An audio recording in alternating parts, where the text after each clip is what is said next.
Tim Piala Suratin U17 PSP Padang berhasil meraup 3 poin pada laga perdana Piala Suratin U17 tahun 2022.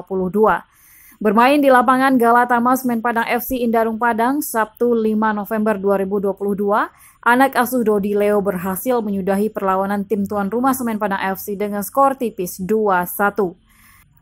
Gol kemenangan Pandeka Mudo diciptakan lewat brace Muhammad Rizal masing-masing pada menit 5 dan 12. Sedangkan gol balasan Semen Padang FC dicetak oleh Hidayatul Hanifa 12. Usai pertandingan, pelatih kepala PSP Padang U17 Dodi Leo mengatakan timnya sudah menjalankan instruksi pelatih dengan baik meskipun PSP Padang masih minim persiapan. Lebih lanjut, Coach DL mengungkapkan pada pertandingan selanjutnya ia akan merotasi beberapa pemain untuk menjaga fisik pemain.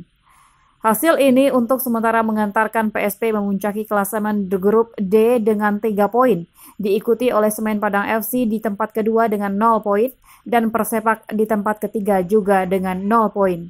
Evaluasi pertandingan hari ini tim baru kami kumpulkan, jadi kami tim pelatih dari PSP Padang tidak akan mengevaluasi masalah main hari ini karena adik-adik ini baru dikumpulkan pas pertandingan ini. Ya, alhamdulillah adik-adik pun menjalankan instruksi pelatih yang mana kami tidak membebankan hari ini mau menang mau kalah karena persiapan tidak ada.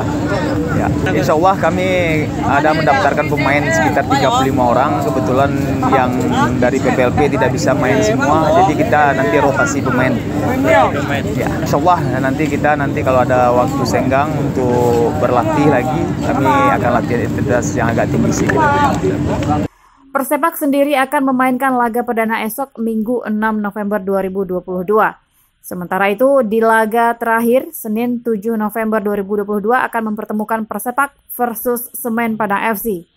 Hasil pertandingan babak penyisihan Piala Suratin U17 Sumatera Barat tahun 2022.